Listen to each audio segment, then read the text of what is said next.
y para nuestra sorpresa la intervención no se pronuncia sobre ello en su informe, que sin duda es lo más importante.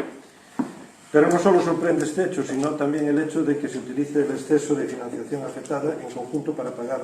esas facturas, sin que se desglose de dónde se saca este exceso. La anterior intervención incluía un estudio de la totalidad de los proyectos de gasto con financiación afectada que existían en la cuenta general de cada ejercicio,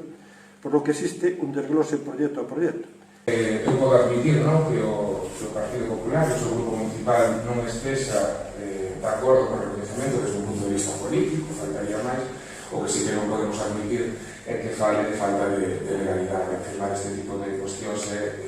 pues unha de dúas, ou non é a documentación que forma parte do expediente ou ir a este pleno a mentir. E digo isto porque a señora interventora no seu informe no que responde ás alegacións presentadas por o Partido Popular dice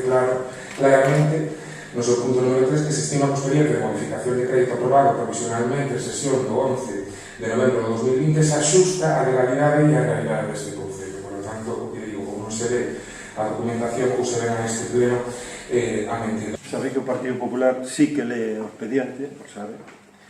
perfectamente, o que o Grupo Popular, evidentemente, asesorase tamén con interventores de carreira e lle explican a situación, lle mandan os seus informes e lle dan a súa opinión, e esa opinión é que a que nos facemos